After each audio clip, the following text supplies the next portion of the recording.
नमस्कार, आप देख रहे हैं द क्रेडिबल न्यूज। मैं हूं शालिनी। तमिलनाडु में अभी थलपति विजय की नई सरकार बने ठीक से 2 महीने भी नहीं बीते थे कि इस नई सरकार को गिराने के लिए करोड़ों रुपए पानी की तरह बहाए जाने लगे। अभी तो शायद मंत्रियों ने अपनी कुर्सियों पर ठीक से बैठना भी नहीं सीखा होगा कि पीछे से कुछ लोग कुर्सी की टांग काटने में लग गए। ऐसा लग रहा है जैसे कुछ लोगों को चुनाव का इंतजार कम रहता है और सरकार गिराने का शौक ज्यादा पैदा हो गया है। पिछले कुछ सालों में महाराष्ट्र, मध्य प्रदेश, कर्नाटक जैसे राज्यों में ऑपरेशन लोटस तो देखा ही गया। वहीं अब तमिलनाडु की सरकार को लेकर भी यही खबरें सामने आ रही हैं।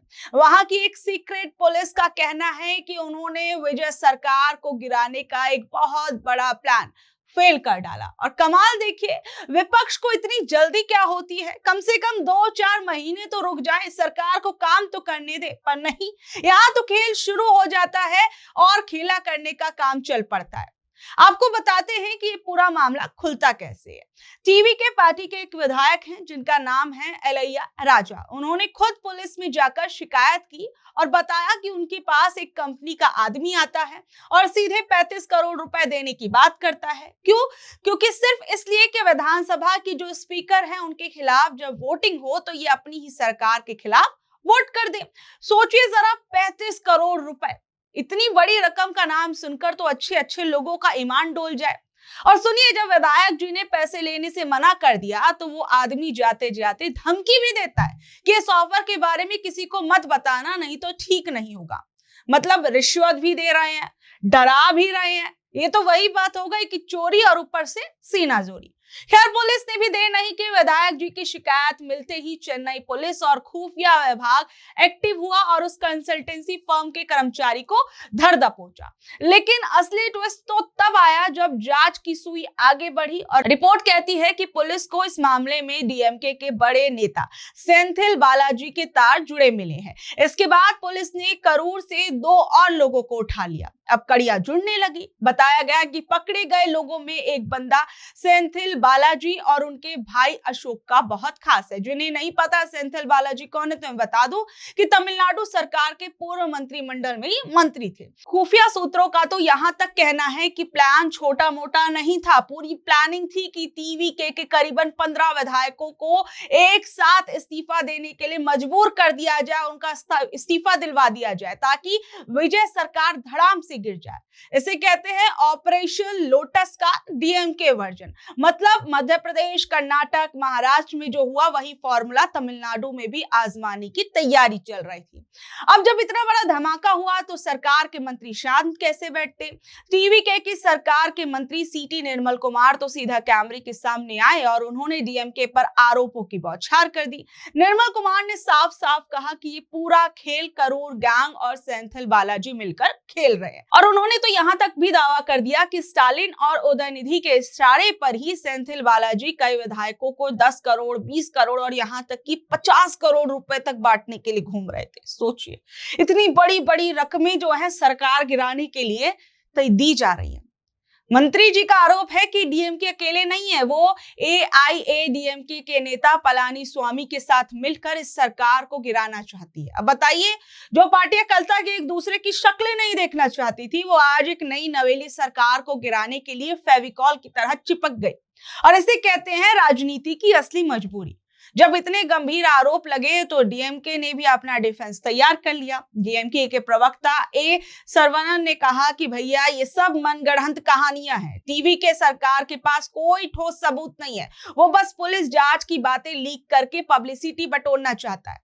सर्वनन ने तो खुलेआम चैलेंज कर दिया कि अगर टीवीके सरकार और विजय के पास दम है और सेंथिल बालाजी के खिलाफ सबूत है तो उन्हें गिरफ्तार करके दिखाए। मतलब सोचिए, राजनीति में पकड़ सको तो पकड़ लो का गेम चल रहा है। वैसे विजय और सेंथिल बालाजी की ये दुश्मनी भी पुरानी है। चुनाव के समय जब करूर में विजय की रैली हुई तो वहां भगदड़ मच गई थी। तब विजय ने सीधा बालाजी पर आरोप लगाया कि उन्होंने जानबूझकर ये सब कराया, यानी बदला लेने का सिलसिला भी पुराना है और अब वो इस रूप में सामने आ रहा है। देखिए, विजय सरकार नई पार्टी है जिसने सरकार बनाई और अब कई बड़े फैसले भी ले रही है। विजय सरकार ने अभी हाल फिलहाल में एक बड़ा फैसला लिया कि अब हिंदू मंदिरों के पैसे से कोई मॉल, हॉल या कमर्शियल दुकानें नहीं बनेंगी।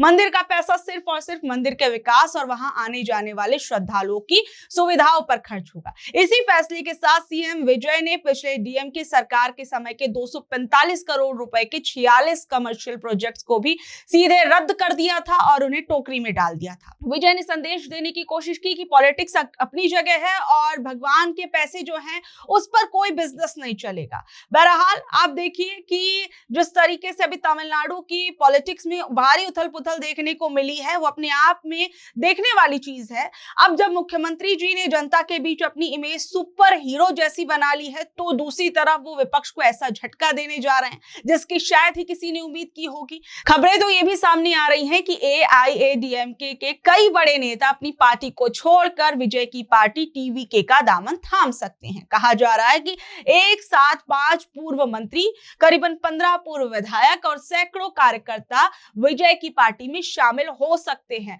और ममल्लापुरम के एक आलीशान रिजॉर्ट में ये सब इकट्ठा हो रहे हैं। जिन बड़े नामों की चर्चा है उनमें पूर्व मंत्री सी विजय भास्कर, एमआर विजय भास्कर, एमएचएम आनंदन और एस वलारमथी जैसे दिग्गज नाम शामिल हैं। इतना ही नहीं, पूर्व केंद्रीय मंत्री एमके आलागिरी की बेटी कयाल विजय भी आज टीवीके में आ सकती है।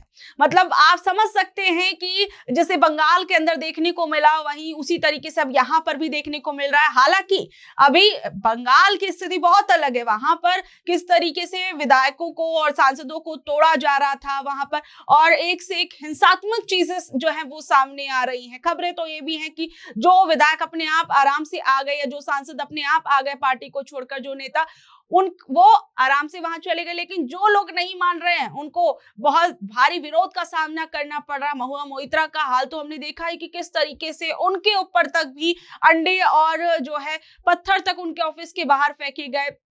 तो बहरहाल आप देखिए कि सत्ता बदलते ही पार्टियों के अंदर भी एक तरीके से आया राम गया राम वाली स्थिति देखने को यहाँ पर अब मिल रही है। देखिए एआईडीएमके पहले से ही अपनी अंदरूनी लड़ाई से परेशान थी। पलानी स्वामी के नेतृत्व पर सवाल उठ रहे थे और ऐसे में विजय ने बहती गंगा में हाथ धोकर पूरी की पूरी नाव ही अपनी तरफ मोड़ ली है। अब जहां एक तरफ इतने बड़े बड़े नेता विजय की पार्टी में शामिल होने के लिए लाइन लगाए खड़े हैं, वहीं दूसरी तरफ राजनीति का एक और मजेदार रंग देखने को मिल रहा है।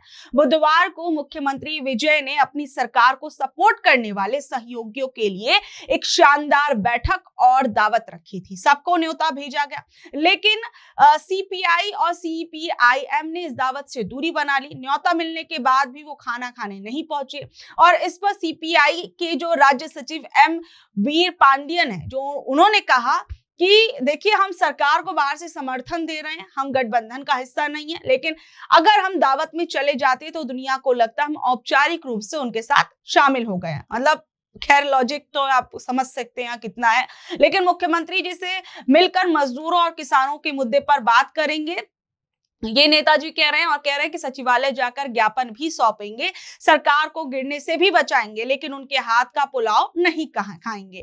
तो अब ये भी खबरें आ रही हैं कि कांग्रेस पार्टी और टीवीके जो है बहुत से जो चुनाव हैं वो अब तमिलनाडु के अंदर साथ मिलकर आगे लड़ सकती हैं। और एक खबर ये भी है कि टीवीके को लेकर कि अभी औपचारिक रूप से टीवीके जो है वो इंडिया गठबंधन के साथ नहीं आई है। और अभी क्योंकि बहुत सारी ऐसी खबरें आ रही थी, हमने देखा था कि इंडिया गठबंधन ने किस तरीके से सीजीआई को जो है वो लेटर लिखा था और इंडिया गठबंधन फिर एक बार अपने आप को मजबूत करने की कोशिश कर रहा था। इस बीच में खबरें आने लगी कि क्या नई नवेली पार्टी जो अब जिसने सरकार बना ली है, क्या वो भी इंडिया गठबंधन का साथ देगी, क्योंकि टीवीके को सरकार बनाने में कांग्रेस पार्टी ने भी समर्थन दिया था। तो क्या ऐसे में इंडिया गठबंधन के साथ टीवीके जाती हुई नजर आएगी? तो अभी इसका कोई ऑफिशियल अनाउंसमेंट नहीं है। बहरहाल तमिलनाडु की राजनीति को लेकर आप लोग क्या कुछ सोच रहे हैं, क्योंकि जिस तरीके से सरकार गिराने की एक बड़ी साजिश सामने आई और उसमें कई लोग गिरफ्तार हुए, तो इस पूरे मामले पर आप लोग क्या कुछ सोच रहे हैं नीचे दे कमेंट बॉक्स में जरूर बताइएगा। और ऐसी अपडेट से जुड़े रहने के लिए देखते रहिए द क्रेडिबल न्यूज। मैं हूं शालिनी, धन्यवाद।